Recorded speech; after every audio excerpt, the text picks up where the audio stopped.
Hey, I'm Nicholas Prom, And I'm Chase. and you're watching Heavy Metal Breakdown. Chase, how we doing? Pretty good. Pretty good. Excited to talk about what we're talking about today. Yeah, I know you were really amped about this, and I am excited to talk about it as well. So why don't we just get right into it? What is our first album, our new release that we were talking about today? Let's see. Our new release is Voivod Symphonique. This album was recorded June 4th, 2025 at the Grand Theater in Quebec and was released June 5th, 2026 on Century Media Records. There we go. This is Symphonique features the Quebec Symphony Orchestra, and this is Voivod's. I thought this was fun. This is Voivod's seventh live album. Oh wow, I didn't realize they I didn't realize they had that many live albums. Holy shit. A Yeah, lot of bands can't even get to 7 albums, period. They have 7 live albums. well, there's a lot. I mean, like, yeah, usually that's like, that's like Judas. Does Judas Priest have seven live albums? I think. But like, but yeah. But okay. So, all right. Wow, their seventh live album. And so, before we get into this release itself, let's talk a little bit in general about Voivod. Um, Right? they occupy such a unique space in heavy metal. I mean, right? I mean, Yeah. Oh, yeah. their first two albums are this like raw, raging thrash metal, but it's also like this angular, jazzy, weird shit, right? Um, and then they transition into a more progressive sound, which is brilliant. And like this is like one of the progressive bands that in metal that I can really sink my teeth into, at least a lot of their stuff. Um, uh, I get and, you. yeah. And to do a symphonic album, I think it can work for heavy metal, but for prog, it's gold. I mean, look at Deep Purple and the Moody Blues, and and other bands that have done that, and it's genius. It's a genius move. It's and it complements this material so well. It amplifies already stellar songcraft from Voivod's back catalog. Now, of the 12 songs on this, most are culled from Dimension Hatros and Nothing Face, which are generally regarded as like among Voivod's best works. And I would agree. Um, Yeah, well, throw there's killing technology in there too, though. right, of course, and there's a few Yeah. other tracks to kind of touch on some of their other work material, excuse me, albums, but or represent other albums, but mostly it's those two records. And this is sort of basically a classics live with the Quebec Symphony Orchestra, um, and it's this is gorgeous. I mean, I can't really say, oh, this track worked for me more than this one. Da da da. It is just a brilliant work and almost a great introduction to Voivod. I would say for non-metal fans, for prog Yeah, fans, sure. Oh, for definitely. prog fans, jazz fans, uh, classical fans. Here's your Voivod record. Here's your entry to this world. Okay, and yeah, like I said, I can't really pick song highlights so much because I think this is just elevates all of this material to new and glorious heights. But I will say, classics like Forgotten in Space and Tribal Convictions are like, wow, this is like, yes, who knew that a bassoon was what you needed to really bring bring that forth? But this is fantastic. I've talked a bunch. Would you please go? Uh, yeah. Oh, geez. I can tell. I agree that yes, this is like this whole album is it's a mood. It's an experience. You sit down and you just strap in. Yeah, It's and oh god, but I can tell you that the Unknown Knows, Forgotten in Space, and Nuclear War were the albums yeah. that I feel were the Or the most songs. elevated. Yeah, yeah. Yeah, And yeah, yeah. Nuclear War, interesting. The only song represented of from their pure thrash metal records, but it is kind of the odd track out on War and Pain. So I think it kind of Yeah. yeah. Uh, but yeah, nothing from Roar though, which was okay, all right. But yeah, this is whatever. This is great. This is great Yeah. stuff. More from you, please. Uh, okay. So there's the orchestra added a lot of emotion and intensity to these already emotional and intense songs. You know, Yeah, and like, uh, sorry, it's okay.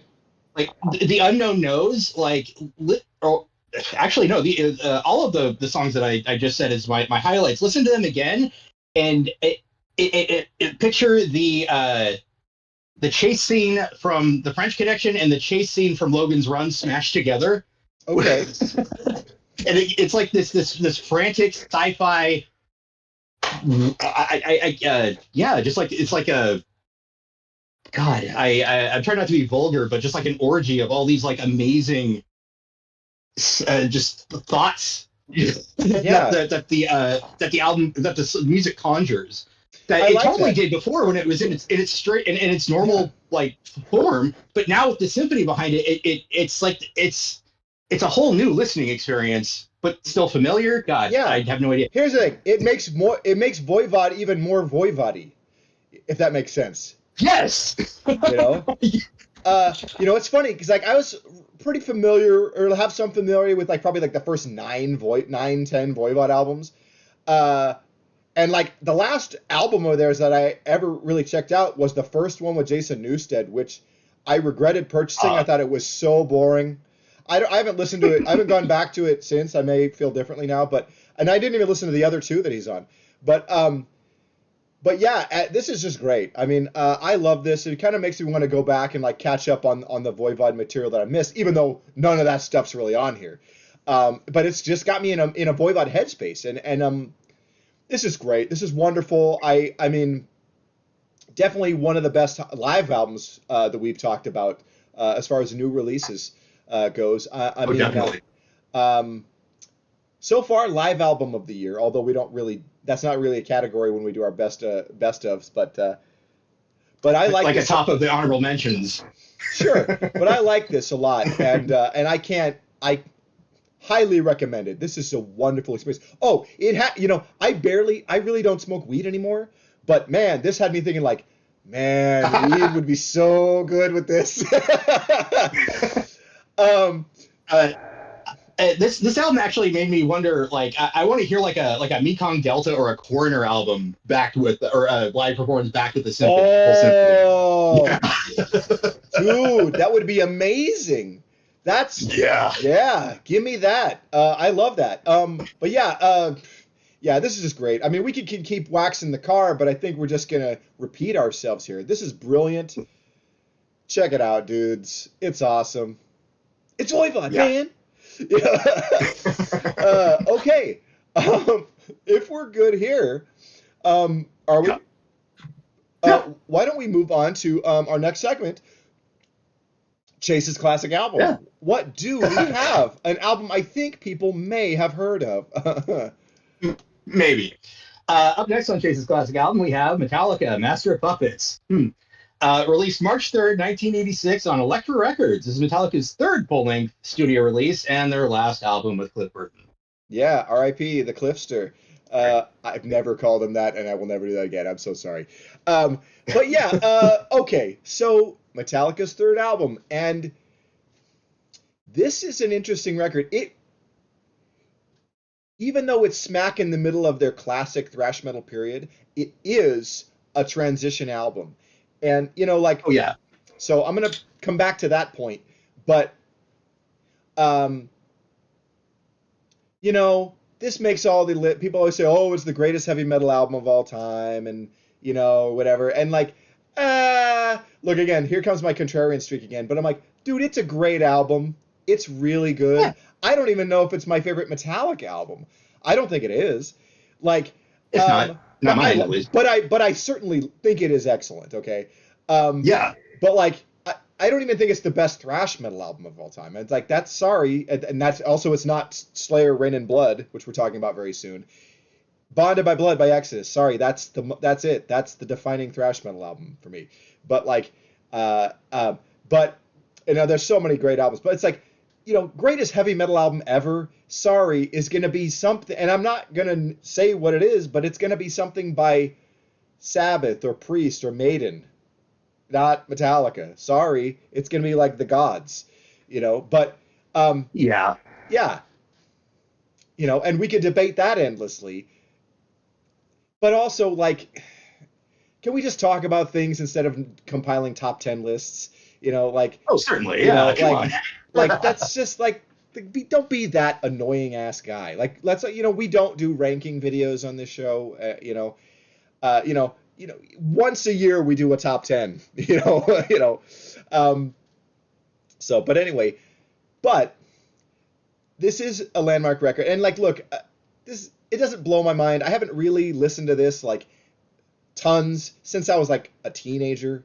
Uh, you know, uh, because I was into Metallica, but like unlike a lot of other people who were still listening to young guys getting into metal in the '90s, I went beyond the big 3 or 4 plus Pantera and Sepultura in as far as being into this kind of stuff. Like I was listening to Nuclear Assault and Death Angel and Whiplash and Sacred Reich and like sorry like Metallica were important and foundational for me, but like I got into underground shit like you're supposed to. That's a vital part of being a heavy metal guy. So, but and like, look, and also like, my feelings about this are kind of like, look, I was like 4 years old in 1986. I'm not 60 years old. I wasn't buying records at that time. So, like, it's always been an old album for me.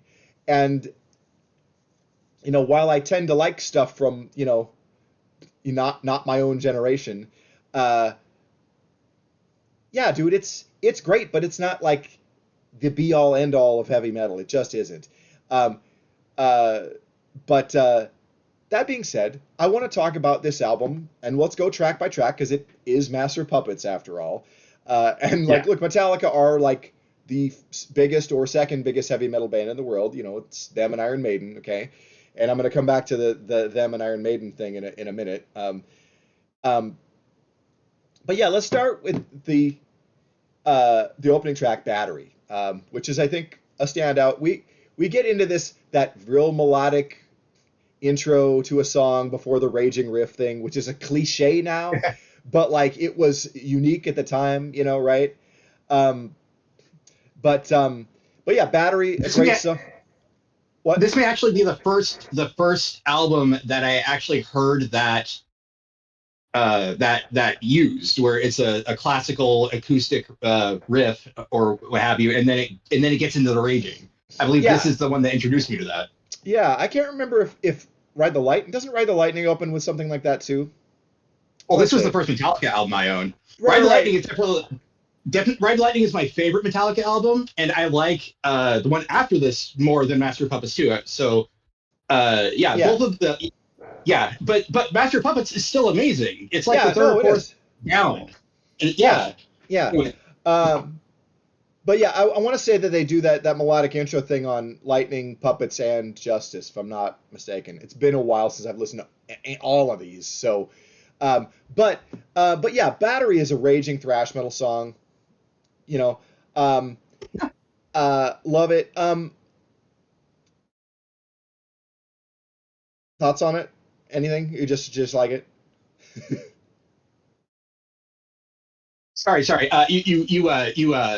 froze there for a second. My apologies. Oh, okay. Yeah. Sorry. Anyway, yeah. No. Battery is great. Yeah. Raging thrash metal. Total incomplete. Perfect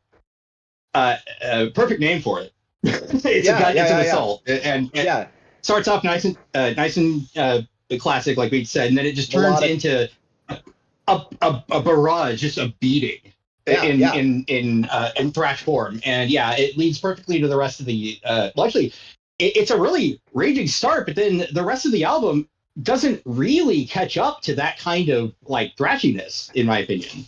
Well, I think it kind of comes and goes in waves. The album definitely has peaks and valleys, which I appreciate, because like I don't want everything to be like Darkness Descends.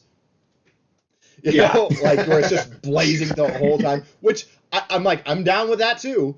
Don't get me wrong, but some variance and some nuances is always appreciated. Because I think of like I want an album to have movements like a symphony, like we just talked about. But yeah, and then we get into the title cut, Master of Puppets, which I think is, look, it's a little overplayed for me. And wow, it's an almost 9-minute diss track on Dave Mustaine. And I do think this song lyrically gets a little ropey in spots, and I think it's just like, look, here's why I called this album as like the transition album. This is where Metallica starts getting into these 8-minute songs, and I'm like, dude, this is where it's like, dude, learn to edit. If you can say it in 5 or 6 minutes, do that, please. I manage a band. I manage It's Atomic Terror, and I told them, don't. They got a new album coming out next week. And I told them, like, look, guys, you got to avoid, because they started getting these longer songs on their last record. And I told them, you got to avoid that Maiden and Metallica trap of getting into these overly long songs. Keep it tight, keep it fast, keep it raging. And they did that. And, like, that's kind of what I wish Metallica had stayed. Like, yeah, Ride the Lightning probably is my favorite Metallica album as well. Big love for Kill 'Em All also. But yeah, the song Master of Puppets, it's like, this is too long. It's full of great shit. It's a really good riff and great solo, but it's like, it could be half as long. Okay? But yeah, I really like The Thing That Should Not Be, which kind of slows down. But it's got a lot of crunch. And of course, it's the de rigueur Lovecraft song that they would have, at least during these years. I really like that one. You have some thoughts on The Thing That Should Not Be?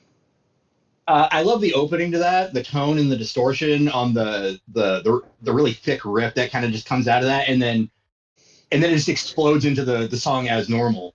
Yeah. And it's probably my favorite, I'm gonna say my third favorite song. And you know what? Do you want to do highlights, or you just want to go through it? I want to go song by song, because it is Master of Puppets. Okay. Because I talked shit at the top of the review. I'm like, let's talk about every song, okay?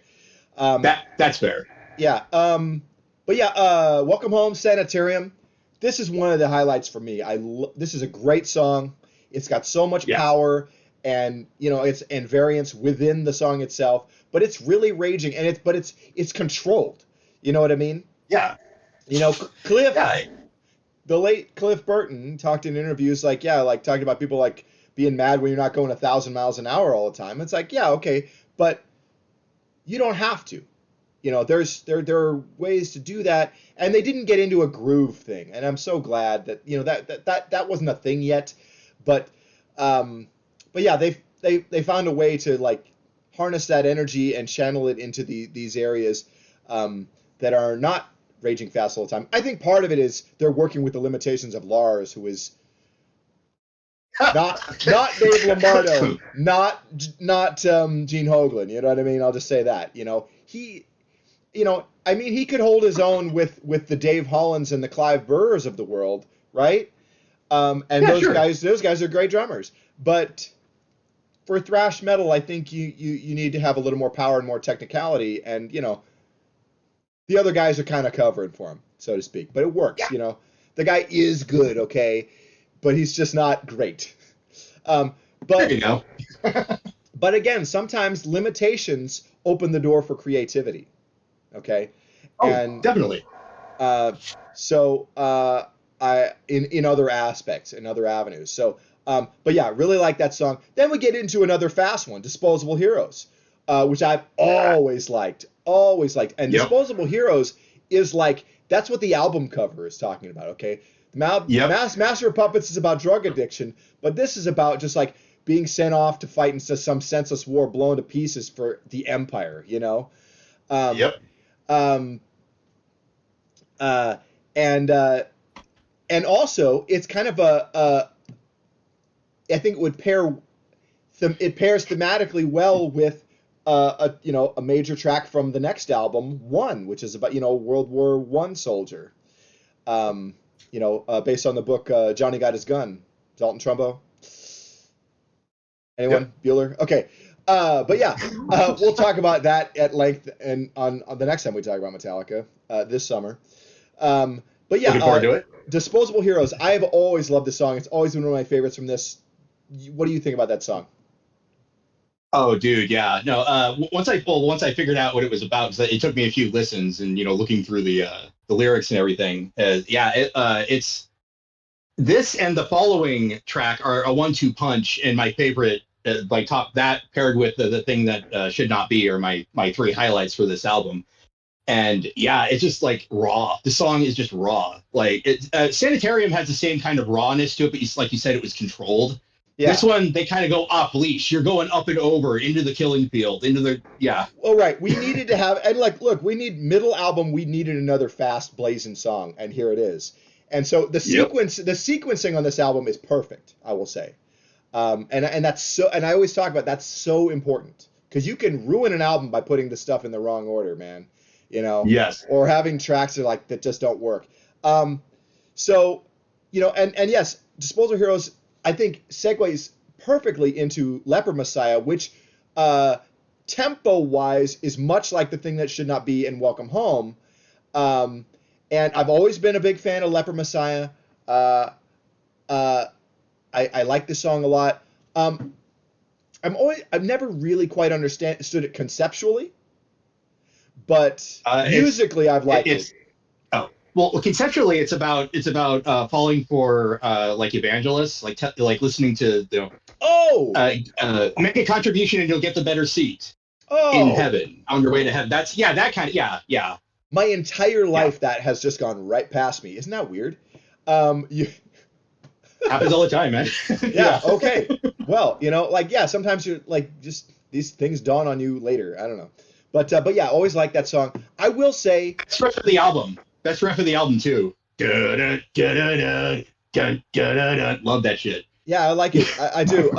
I will say Orion was it 9 minutes long, instrumental, something like Yeah. that. I've never been an Orion guy. I've never really been into it. I don't think it sucks. I'm just like, it's just there. Wow, what a giant piece of filler. You know what I mean? Like it just kind of. But maybe here's the thing. Maybe it's that taking that breath, taking the long breath before we get into the album closer, which is another barn burner. Which I think was the right way to end the record. If it ended with Orion, it'd be like, man, what a wet fart, But like, Damage Incorporated rages, and it might be the fastest song on the record. I'm not sure. I still feel like that's battery, but I ain't Well, no musician. but we're close. I mean, yeah. I mean, if I was a guitar player or drummer, I could tell you that with greater certainty. But like, or like, I don't know. I don't know how to analyze beats per minute. But like, yeah, it seems like it's the fastest song on the record, or it's getting there. But anyway, it's another one of the just like the great thrash barn burners on this album, and one of the highlights of Metallica's canon. Really, I really have always Oh, liked Damage certainly. Incorporated. Um, uh, Blazing solo from Kirk on that too. Really like that. Um, I think it's Kirk's solo. Yeah. But yeah. Damage Incorporated. You got some thoughts on that one? No, it's a good closer. I disagree. I actually think Orion would have made a fine closer. Okay. Because that's about the time I usually kind of checked out when I was younger. That's like okay, the album's good. So when I was a teenager, like high school age or so, I rarely listened to Damage Incorporated unless I had it on random and it came up and oh yeah, this song. Oh, And yeah, no, interesting. as an adult, yeah, no, this song fucking rules. But it took a while to get there for me. Interesting. Well, like I never quite understood Leper Messiah. Like what the hell? And like Damage Incorporated was always a gimme for me. So here we are. We've got some differences here, but that's okay. But overall, look, this is a great album. I think it's deserves its reputation, but maybe dial it back on trying to say it's the greatest heavy metal album of all time or anything. That's kind of ridiculous. I'd have to Um, agree. yeah. Yeah. Yeah. Like guys, like Metallica is not the be all and end all of heavy metal. They are just one of the great heavy metal bands. Okay, you can't just have pizza. Okay, um, but and I'm not saying like that's not a reference to pizza thrash. I'm just saying like, come on, you have to have other things in your diet. But uh, I can't deny the greatness of this record. You know, we've both seen Metallica a couple of times. Be cool to see them Yep. again. Um, it's a milestone in heavy metal, and I think hey, it's great, but not that great. Jesus. Um, so, any closing thoughts on this one for you, Chase? I was going to say speaking of the album cover, this is probably one of the earlier album covers that grabbed my attention. It wasn't just like fear. It wasn't just like, ah, it was like, whoa, the hands, the strings going down to the gravestones. What's going on here? And then like, yeah, after a couple of listens and figuring it out through the lyrics and everything, oh, disposable here. Oh, it's so Yeah. deep. Yeah, well, it is, especially for the time. This is a pretty thought-provoking heavy metal album. It's not like somebody getting killed or like a big monster or something silly. I mean, I love shit like that, but you know what I Some of mean. that, yeah, Like this, yeah, this is yeah, about something. It's an album. It's a kind of a cover you would expect more from like a hardcore punk record. You know, like something a little more political or social. But again, thrash metal is the fusion genre of heavy metal and punk. So there it is. yep. Yeah, no, this is a brilliant album cover. In some ways, you know, subtle and understated, but also like really profound and deep. So like I don't know, yeah, it's great. Um, and but yeah, there we have it, gang. Master of Puppets, Metallica. um, why don't we get into our upcoming shows segment and then we'll Sure. wrap? Does that sound good? Sounds Okay. good. I think we went a little longer this time, but yeah, let's see. Coming up on excuse me, June 16th at the Hawthorne Theater, Death Angel will be playing with Violence and Insight. That's going to be a great night of thrash metal. I know you're going to be at that. I can't wait to hear about it. I guess I have to save my days off for Soldiers of Steel Festival, so got to skip this one, unfortunately. But let's see. Coming up June 19th at the Twilight Cafe, Lividity, Torture Rack, and Hemorrhoid are playing. A couple other death metal bands on that bill as well. Big death metal show. Hit that up if you want that. Um, Friday, June 26th at the High Watermark, it's a triple speed thrash metal threat from Solicitor, Grave Ripper, and Soul Grinder. That's awesome. Love that. Go to that.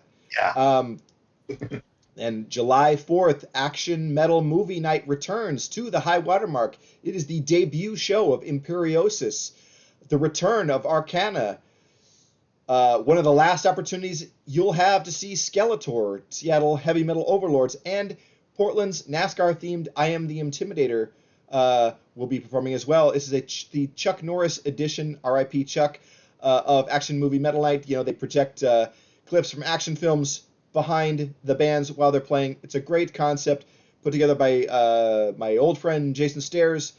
Always a great event. And it's kind of an annual event now, so it's kind of one of those things you want to hit up every summer. So yeah. Oh yeah.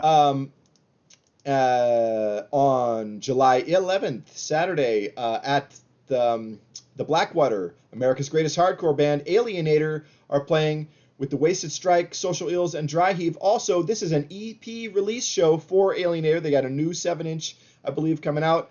That's going to be great. I can't wait to hear their new material. I love these guys. I'm sad I can't be at this show. And also, speaking of hardcore, August 1st and 2nd at the Offbeat, it is 2 days of a super stacked bill of hardcore bands, including some bands I really like. Dead Heat, who rule. We've seen them a couple of times. But also some great bands like Fortune and Anubai and a ton of bands I don't know, but this is going to be great. Go support hardcore. Go support straight edge. Oh, The Flail are playing too. I love them. They are rad. You need to check them out. But yeah, this is going to be great. All ages event. Love it. Here for it. And then I want to remind people to check out the Soldiers of Steel Festival in Seattle, August 13th through the 16th at the Substation. Sanctuary, Liege Lord, Sacred Blade, Hellwitch, Saint, and The Accused are all 80s metal bands that will be headlining. A dozen and a half other bands also on the bill in that vein, in the classic metal vein. And this coming Tuesday, apparently an announcement of additions to the lineup are coming. And if certain band I think is going to be on, oh my gosh, I am going to pee my pants with joy and excitement. Stay tuned for that. We'll be talking about that probably on our very next episode. Oh, by the way, We don't usually announce what we're talking about in the next episode, or sometimes we do, but it will be a special birthday celebration. King Diamond is turning 70, and Chase and I will be discussing Abigail and Abigail 2. So be ready to hear us talk about that. Chase, got a sign off for us? Yeah. Thanks for watching Heavy Metal Breakdown. Like, comment, subscribe, and remember to face the thing that should not be. Okay, thanks for watching, everybody, and good night.